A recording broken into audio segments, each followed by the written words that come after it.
اعوذ باللہ من الشیطان الرجیم بسم اللہ الرحمن الرحیم الرابعۃ یجوز المعاوضۃ علی الدہن المتنجس علی المعروف من مذہب الاصحاب. یہ کہیں ہوگی نا دیکھ لیں. وجعل هذا من المستثنى عن بيع الأعيان النجسة مبني على المنع من الانتفاع بالمتنجس إلا ما خرج بالدليل او على المنع من بيع المتنجس وإن جاز الانتفاع به نفعا مقصودا محللا وإلا كان الاستثناء منقطعا من حيث إن المستثنى من ما ليس فيه منفعة محللة مقصودة من النجاسات والمتنجسات. وقد تقدم أن المنع عن بيع النجس فضلا عن المتنجس ليس إلا من حيث حرمة المنفعة المقصودة فإذا فرض حلها فلا مانع من البيع.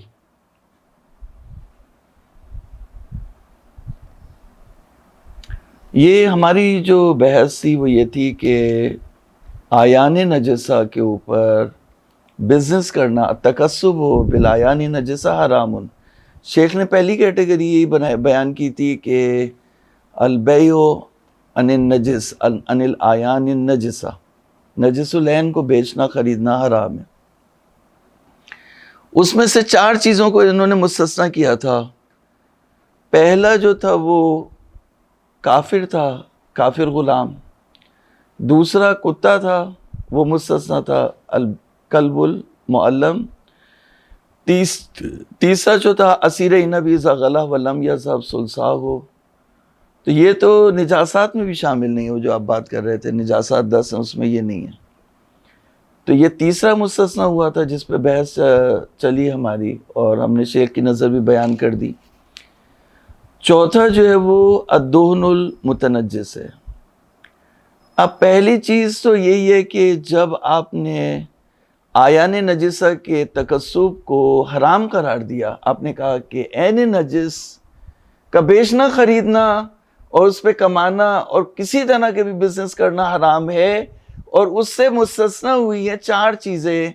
کتا مستثنیٰ ہوا ہے تو سمجھ میں آتا ہے کتا نجس ہے، اور آیان نجسہ کو بیچنا حرام تھا لیکن کلب معلم کو بیچنا حلال ہے.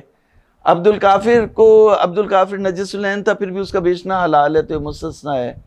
لیکن اسیر نبی میں بھی شیخ نے اشکال کیا کہ یہ نجس العین نہیں ہے، ذاتاً نجس نہیں ہے، حقیقت نجس نہیں ہے، تو وہاں پہ بھی شیخ کا اشکال موجود ہے. تو یہ اس میں آتا ہی نہیں ہے، مستثنیات میں آتے ہی نہیں. اسی طرح یہاں پہ الدہن المتنجس، وہ تیل جو نجس ہو گیا،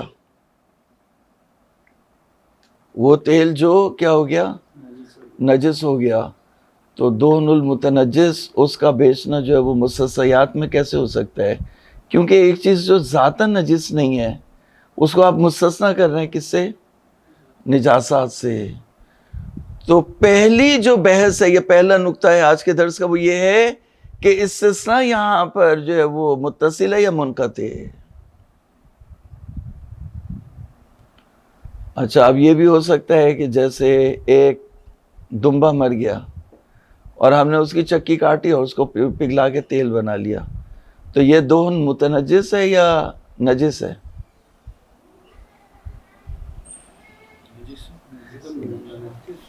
یہ نجس ہے، یہ نجس ہے. کیوں؟ اس لیے کہ یا مثال کے طور پر یعنی جو اس کی چکی ہے، چربی ہے، جو مردار کی چربی، وہ بھی میتے کے حکم میں آئے گی نا، مردار کے حکم میں.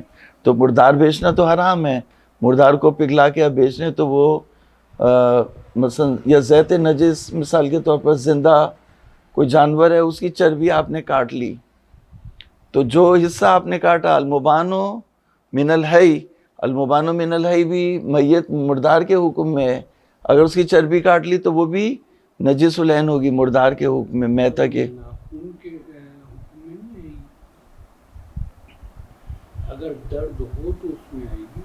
ہاں، زندہ اگر ہو تو اس میں آئے گی. بہرحال اگر زندہ کی بات کر رہے ہیں نا ہم تو کہنے کا مطلب یہ ہے کہ یہاں پر انہوں نے جو بحث کی ہے وہ متنجس کی ہے، نجس کی نہیں کی.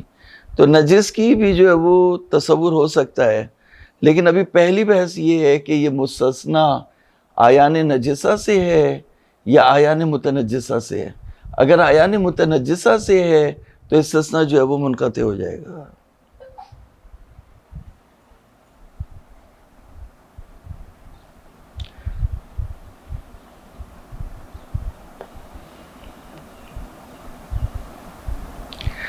اب یہاں لکھیے، یہاں پر جو ہے وہ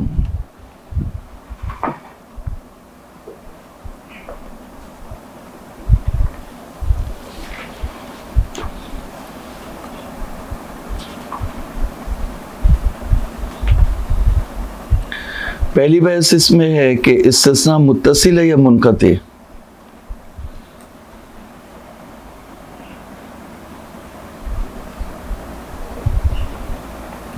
دہن متنجس المنع عن بیع دہن المتنجس، استثناء متصل ہے یا منقطع؟ یا منقطع؟ جی، انہوں نے کہا تھا نا کہ البیع عن آیان النجسہ المنع عن البیع عن بیع الآیان النجسہ، اور اس میں استثناء کیا دو چیزوں کو، کن کن کو؟ 4 چیزوں کو استثناء کیا، تو کلب معلم، عبد کافر، اور اسیر النبی اذا غلا، اور چوتھا جو ہے وہ دہن متنجس۔ تو کہہ رہے ہیں کہ اب اس کو استثناء متصل ہے یا منقطع؟ متصل کی مثال ہے جانی زید، جان القوم الا زیدن، اور منقطع کی مثال ہے کیا؟ جان القوم الا حمارا، جان القوم الا حمارا۔ یعنی اگر اس استثناء کو ہٹا دیں تو اگر وہ مستثنی من کے ساتھ ہوگا، داخل ہوگا، تو اس کو بولیں گے کیا؟ متصل۔ اگر استثناء نہیں ہوتا تو زید قوم کے ساتھ ہوتا، اور اگر استثناء نہیں ہوتا تب بھی جو ہے وہ گدھا قوم کے اندر داخل نہیں ہوتا، خارج ہے۔ تو یعنی یا خارج ہے یا داخل ہے۔ وہ پہلا والا اشکال یہی تھا کہ داخل اور خارج دونوں نہیں ہو سکتے۔ تو اب یہ کہہ رہے ہیں، ہاں اب مطلب لکھیں پہلی بحث اس میں ہے کہ استثناء متصل ہے منقطع؟ منقطع، تو ہاں اس میں بحث لکھے کہ مستثنا 2 مبنا پر، لیکن 2 مبنا اگر اپنا لیں یا 2 مبنا کو پسند کر لے تو استثناء متصل ہو سکتا ہے۔ نمبر 1،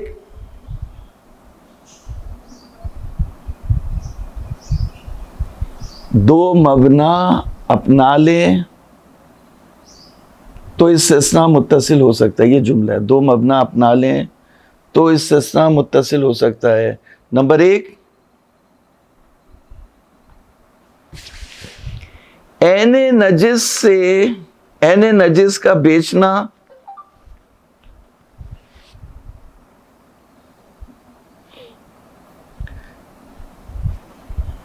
اس لیے حرام ہے کہ اس سے استفادہ کرنا حرام ہے۔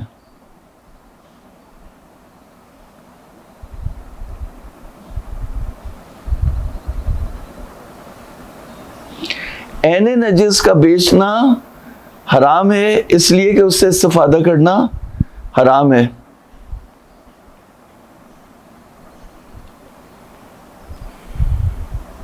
تو جب استفادہ جائز ہو جائے گا تو بیچنا بھی کیا ہو جائے گا؟ جائز ہو جائے گا۔ تو یہ پہلا مبنا ہے جس کی بنیاد پر آپ کہہ سکتے ہیں کہ استثناء متصل ہے۔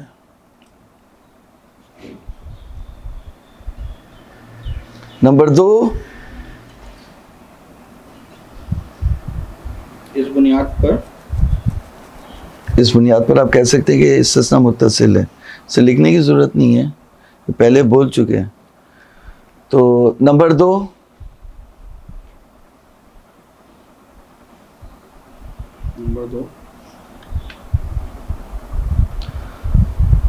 متنجس کا بیچنا حرام ہے۔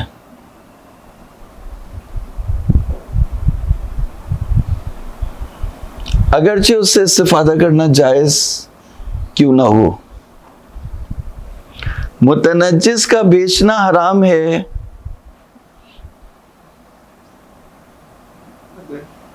اگرچہ اس سے استفادہ کرنا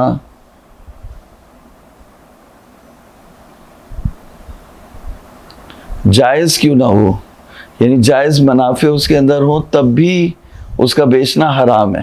مثلا نہیں، یعنی بے نجس جو ہم نے کہا کہ جتنی بھی نجاسات ابھی تک ہم نے بتائیں ان سب کا بیچنا جو ہے وہ حرام ہے.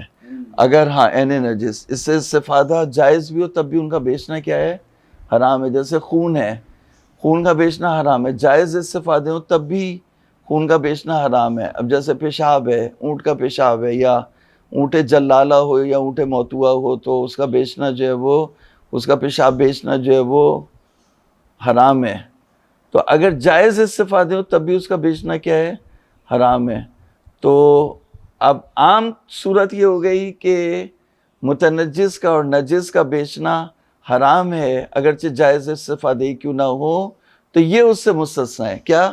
دونوں متنجس اس سے جو ہے جس چیز میں شرع میں آیا کہ ہاں آپ اس کو بیچ سکتے ہیں تو پھر یہ بات آ گئی کہ یہ مستثنا ہے اور استثنا یہاں پہ متصل ہو جائے گا کہ متنجس یا نجس العین اس کا بیچنا حرام ہے الا ما خرج بالدلیل، مگر دلیل جس کو خارج کر دے. تو دلیل جس کو خارج کرے گی وہ ہو جائے گا استثناء متصل. واضح ہو گیا؟ دوبارہ سمجھاؤ. واضح ہے؟ ٹھیک ہے ٹھیک ہے. تو یہاں پہ کہہ رہے ہیں کہ یہ دیکھیے اس کو عبارت کو تطبیق کر لیں. یجوز المعاوضۃ علی الدون المتنجس علی المعروف من مذہب الاصحاب وجعل هذا من المستثنى عن بیع الاعیان النجسہ. اس کو مستثنی قرار دینا اعیان نجسہ کی بیع سے مبنی علی المنع من الانتفاع بالمتنجس. یہ مبنی ہے اس کے اوپر کہ آپ منع کریں کہ متنجس سے فائدہ اٹھانا حرام ہے، یعنی اس کے منافع کیونکہ حرام ہے اس لیے بیچنا حرام ہے. تو الا ما خرج بالدلیل، مگر دلیل جس چیز کو خارج کر دے. تو دلیل جس چیز کو خارج کر دے اس کا جائز ہو جائے گا. تو دلیل نے اب کہا کہ دونوں متنجس کا بیچنا جائز ہے تو وہ جائز ہو جائے گا.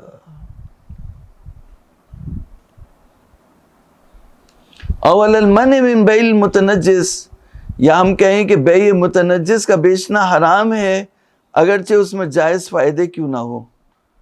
تو جائز فائدے کیوں نہ ہو لیکن متنجس کا بیچنا کیا ہے؟ حرام ہے. نفع مقصودا محللہ، نفع مقصود محلل ہی کیوں نہ ہو لیکن اس کا بیچنا حرام ہے. تو جب آپ نے کہا کہ اس کا بیچنا حرام ہے اور دلیل میں آئے کہ دونوں متنجس کا بیچنا جائز ہے تو وہ مستثنی ہو جائے گا. اور استثناء یہاں پہ کیا ہوگا؟ متصل ہوگا. استثناء کیا ہوگا؟ متصل ہوگا، کیونکہ منع من بیع المتنجس فرق نہیں پڑتا کہ اس میں حلال فائدے ہوں. وَإِن جَازَ الْانْتِفَاعُ بِهِ مَنْفِعَةً مُحَلَّلَةً مقصودہ، منفع محلل مقصودہ ہی کیوں نہ ہو لیکن متنجس کا نجس کا بیچنا حرام ہے. تو جب نص کہہ رہی ہے کہ اس کا بیچنا جائز ہے تو ما خرج بالنص کان المستثنى، وہ مستثنی ہو جائے گا اور استثناء یہاں پہ کیا ہوگا؟ متصل ہوگا. ٹھیک ہے. وَإِلَّا، یعنی اگر آپ ان دو مبنا کو قبول نہ کریں کان الاستثناء منقطعا، تو استثناء منقطع ہوگا. من حیث، استثناء منقطع کی کیا پہچان ہے، کیا تعریف ہے؟ کہہ رہے ہیں استثناء منقطع کی تعریف یہ ہے کہ مستثنى من حیث ان المستثنى من ما لیس فیہ منفعة محللة مقصودة من النجاسات والمتنجسات. مستثنی من وہ ہے کہ جس میں منفع محلل مقصودہ نہ ہو. تو جس میں منفع محلل مقصودہ نہ ہو وہ مستثنی من ہے، اس کا بیچنا حرام ہے. اور جس کے اندر منفع محلل مقصودہ پیدا ہو جائے، جیسے آسمان کے نیچے تیل کو، نجس تیل کو جلا رہے ہیں اور اس سے روشنی ہو رہی ہے، تو منفع محلل مقصودہ جس کے اندر آ جائے پھر وہ کیا ہو جائے گا؟ مستثنی ہو جائے گا. تو اس کا معیار یہی ہے. استثناء منقطع اور متصل کا ہم نے آپ کو یہ بتایا تھا کہ اگر استثناء نہیں ہوتا تو زید قوم کا حصہ ہوتا، قوم کے اندر داخل ہوتا، اور اگر استثناء نہیں ہوتا تو حمار قوم کے اندر داخل نہیں ہوتا۔ تو استثناء کو ہٹا کے دیکھیں کہ وہ قوم کا حصہ ہے یا قوم کا حصہ مستثنی من کے اندر داخل ہے یا مستثنی من کے اندر داخل نہیں ہے۔ اگر مستثنی من، یہاں پہ مستثنی من کس چیز کو قرار دے رہے ہیں کہ مالا فی منفعتاً محللتاً مقصودہ، اور پھر اس میں وہ آ جائے جس کے اندر منفع محلل مقصودہ ہو، تو یہاں پر مستثنی من تھا جس میں منفع مقصودہ نہ ہو، اور مستثنی وہ ہے جس میں منفع مقصودہ ہو، تو استثناء کیا ہو جائے گا؟ منقطع۔ دیکھو کاپی دکھاؤ۔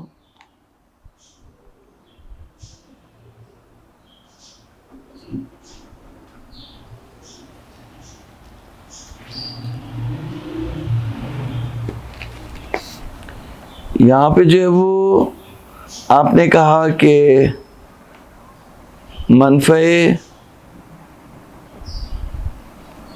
محللہ نہ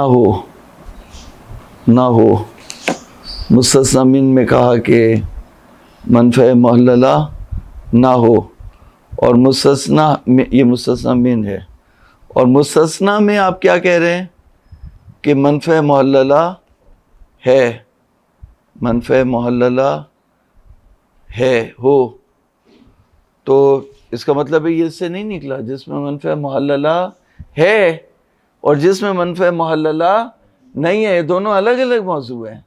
تو جب یہ اس کے اندر داخل ہی نہیں تھا تو استثناء کیا ہو جائے گا؟ منقطع۔ یہاں پر جو استثناء ہو جائے گا، استثناء منقطع ہوگا، استثناء منقطع ہوگا۔ اور اگر آپ کہیں کہ مستثنی من عین نجس ہے، عین نجس ہے، مستثنی من کیا ہے؟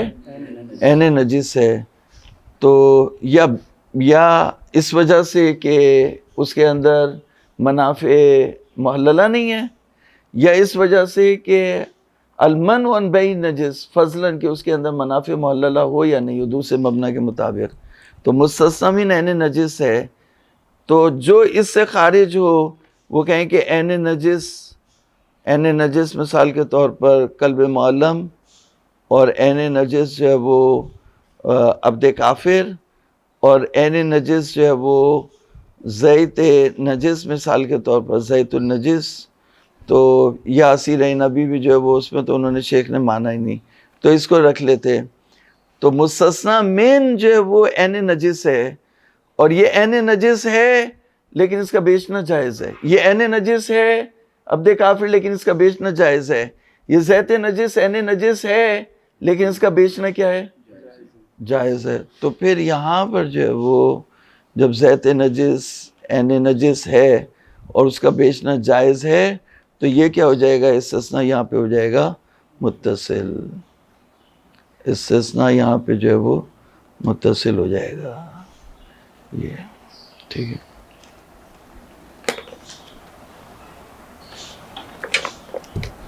یہ پہلا مطلب جو ہے وہ متصل اور منقطع کے حوالے سے تھا جو شیخ نے جو ہے وہ بیان کیا۔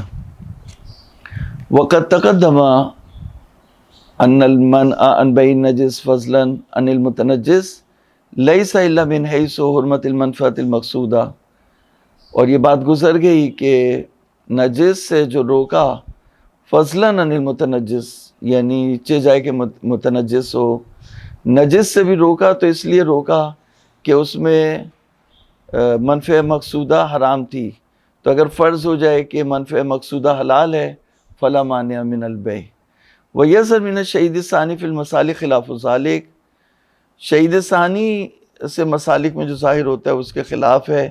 وَأَنَّ جَوَازَ بَيْعِ الدُّهْنِ لِلنَّص، یعنی بیع دہن جو جائز ہوا ہے نص کی وجہ سے ہوا، لا لجواز الانتفاع بہی وَإِلَّا لَتَرَدَ الْجَوَازُ فِي غَيْرِ الدُّهْنِ أَيْضًا، اگر صرف جواز انتفاع کو لے لیں گے تو جواز بیع کا جو قول ہے وہ مشہور ہو جائے گا تمام نجاسات میں، تمام میں نہیں تو خون میں، میتے میں، مردار میں اور بہت سی چیزوں میں شائع ہو جائے گا، جبکہ ایسا نہیں ہے۔ وَأَنَّ جَوَازَ بَيْعِ الدُّهْنِ لِلنَّص، نص کی وجہ سے ہے بیع دہن، جواز انتفاع کی وجہ سے نہیں ہے۔ اگر جواز بے جواز انتفاع کی وجہ سے ہوتا، و الا یعنی جواز بے جواز انتفاع لترد الجواز، جواز بے کا قول مشہور ہو جاتا غیر دون میں بھی جبکہ ایسا نہیں ہوا. واما حرمت الانتفاع بالمتنجس الا ما خرج بالدلیل فسیجیء الکلام فیہ انشاءاللہ تعالی. یہ قسم ثانی میں قسم ثالث میں بعد میں بحث کریں گے، اس میں کلام آئے گا، اس میں ابھی ہم بات نہیں کرتے. وکیف کان، جس طرح ابھی آپ کہیں فلا اشکال فی جواز بیع الدہن المذکور وان جماعت الاجماع علیہ فی الجملہ، جماعت کی طرف سے نقل ہوا ہے اجماع اس میں جملہ بالاخبار ہوئی مستفیضہ، اور اخبار بھی اس میں جو ہے وہ تواتر کی حد پر نہ پہنچے اور کثرت زیادہ ہو تو استفاضہ کہتے ہیں، اور اگر کثرت نہ ہو تو پھر جو ہے وہ خبر واحد کہیں گے. اگر زیادہ ہو قریب التواتر، تواتر سے پہلے بیچ میں ایک چیز ہے استفاضہ، پھر تواتر ہے اور جو ہے وہ ادھر ہے خبر واحد. تو خبر واحد، خبر مستفیض اور خبر متواتر یہ اصطلاح ہے. ٹھیک ہے. منہا صحیح عن معاویہ ابن وہب عن ابی عبداللہ علیہ السلام قال قلت له جرز مات فی سمن او زیت او اصل. جرز یعنی چوہا بظاہر، جرز جو ہے وہ لغت میں دیکھیے گا ذرا جرز نکال کے. جرز مات فی سمن، گھی کے اندر جو ہے وہ چوہا مر گیا، او زیت یا تیل کے اندر مر گیا، او اصل یا شہد میں مر گیا. قال علیہ السلام اما السمن والاصل فیوخذ الجرز وما حولہ.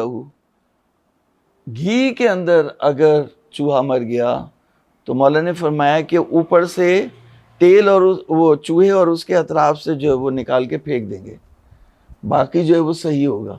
کاٹنا جڑ سے اکھاڑنا. جرز نہیں، جرز نہیں، جرز دیکھیں کہ اس میں جو وہ جانور کی بھی اس میں آئے گا، جانور کسی جانور کے معنی میں ہوگا، چوہا یا اس سے ملتا جلتا کوئی جانور ہے جس کو چھچوندر یا چوہا اس کے معنی میں. تو چوہے کے معنی میں قسم کا چوہا، ہاں ایک قسم کا چوہا ہو گیا چھچوندر. تو جرز ماتا، تو مولا نے کیا فرمایا کہ جو شہد ہے یہ بھی گاڑھا ہوتا ہے، لیکوڈ نہیں ہوتا، تو اس کا جو اس کے اثرات ہیں چھچوندر جو اس کے اثرات ہیں وہ آپ نے جیسے مثال کے طور پر گھی میں وہ مرا ہوا پایا گیا، تو گھی ایک دفعہ یہ ہے کہ 30 جون کی جو ہے گرمی ہے، گھی پورا پگھلا ہوا ہے تو وہ تو پھر پورا آپ کو پھینک دینا ہے. لیکن ایک دفعہ یہ ہے وہ سردیاں ہیں، سخت سردی ہے اور چوہا مر گیا، تو آپ جو جہاں چوہا مرا ہے اس کو پھینک دیں گے اور جہاں جہاں اس کے اطراف کا نیچے کا وہ بھی نکال کے پھینک دیں گے، باقی جو ہے وہ صحیح ہوگا. شہد کی بھی جو ڈینسٹی ہے وہ بہت، شہد یہ آج کل کے جعلی شہد سے جو ہے وہ ہٹ کے اگر آپ دیکھیں تو جو شہد ہوتا ہے وہ ڈینسٹی اس کی زیادہ ہوتی ہے، پیور ہو تو اس کے اثرات بھی جو نیچے تک نہیں جائیں گے. تو کہا کہ چوہا چچوندر اس کو نکالیں گے، اس کے اطراف کا جو ہے وہ اس کو بھی نکال کے پھینک دیں گے، شہد میں سے اور گھی میں سے، باقی جو ہے وہ صحیح ہے.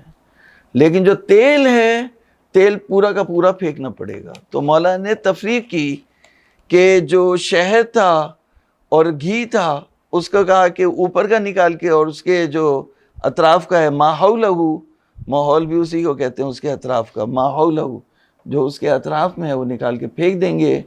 لیکن جو زیت ہے، تیل میں تیل پورا کا پورا پھینکیں گے کیونکہ اس کا اثر پورے تیل میں جا چکا ہوا. اما السمن والاصل فیوخذ الجرز وما حولہ والزیت یستسقى بہ، اور جو تیل ہے اس سے جو چراغ جلائیں گے. تو شاہد مثال ہمارا اس میں ہے کہ مولا نے ایک نجس چیز کو استعمال کیا کہ اس کو بیچیں گے، استعمال کریں گے کہ اس میں تیل جلانے کے لیے، تو روشنی کرنے کے لیے زیت استسباح کریں گے، یعنی اسے چراغ جلائیں گے. وزاد فی المحکی یعنی تہذیب انہ یبیع ذلک الزیت ویبینہ لمن اشتراہ لیستسبح بہ. محکی یعنی تہذیب میں شیخ طوسی نے کہا کہ اس تیل کو بیچے گا اور مشتری کو، کسٹمر کو بتائے گا کہ بھائی نجس تیل ہے، کھاوا نہیں لینا، پکا نہیں لینا، کہیں پکوڑے تل کے کھانے لگو تو یا مچھلی فرائی کر لو، نہیں، بلکہ اس کو تم یعنی اس کو بیچ رہے ہیں تاکہ تم اس سے چراغ جلاؤ. لیستسبح بہ. وَلَعَلَّ الْفَرْقُ بَيْنَ الزَّيْتِ وَأَخَوَيْهِ، شاید فرق تیل اور اس کے دو بھائیوں میں یعنی گھی اور شہد، من جہت کونی مائعًا، یہ اس جہت سے کہ یہ مائع ہے، لکوڈ ہے، بخلاف السمن والعسل، سمن اور عسل جو ہے وہ جامد ہے، سالڈ ہے. وفی روایت الاسماعیل العاطیہ اشعار بذالک، اور یہ اس بات کا اشارہ جو ہے وہ روایت اسماعیل میں بھی آپ کو ملے گا. ومنها الصحیح عن سعید الأعرج عن ابی عبداللہ علیہ السلام فی الفارۃ والدابۃ تقع فی الطعام والشرب فتموت فیہ، قال علیہ السلام ان کان سمنا او عسلا او زیتا فإنه ربما يكون بعض هذا فإن كان الشتاء فأنزع ما حوله وكل وإن كان الصيف فتواه حتى يسرج به. مولانا نے فرمایا اگر سمن ہے یا اصل ہے یا زیت ہے تو کبھی کبھار یہ ہوتا ہے ربما یکون بعض هذا، تو مولانا نے فرمایا کہ کبھی کبھار یہ اس کا بعض حصہ خراب ہوتا ہے. جیسے اگر سردی ہے فإن كان الشتاء فَأَنزِعْ مَا حَوْلَهُ وَكُلْهُ وَكُلْهُ، یعنی اس کے ماحول کو، اس کے اطراف کو جو ہے نکال کے پھینک دو اور باقی کو کھا لو. وَكُلْهُ وَإِنْ كَانَ الصَّيْفُ، اور اگر گرمی ہو فَتْوَاهُ حَتَّى يُسْرَجْ بِهِ، تو اس سے صرف چراغ جلانے کا کام لو. وَمِنْهُمَا عَنْ أَبِي بَصِيرٍ فِي الْمَوَثَّقِ عَنِ الْفَارَةِ تَقَعُ فِي السَّمَنِ أَوْ فِي الزَّيْتِ فَتَمُوتُ فِيهِ. گرمی ہو یا سردی ہو، بعض علاقے میں ٹھنڈے ہوتے ہیں گرمی میں بھی. ہاں تو معیار یہی ہے کہ مطلب جمع ہوا ہے یا لکوڈ ہے.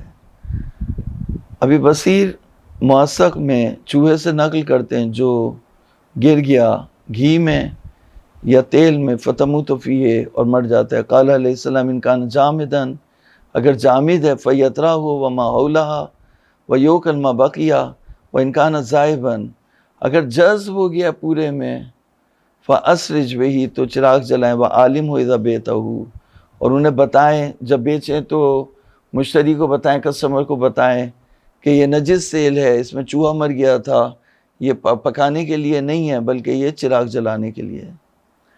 وَمِنْهَا روایت اسماعیل ابن عبد الخالق قال سأله سعید الأعرج السمان وأنا حاضر عن السمن والزيت والعسل تقع فيه الفارة فتموت كيف يصنع به، قال علیہ السلام اما الزیت فلا تبعه الا لمن تبین له فیبتاع للسراج واما الاکل فلا. فرماتے کہ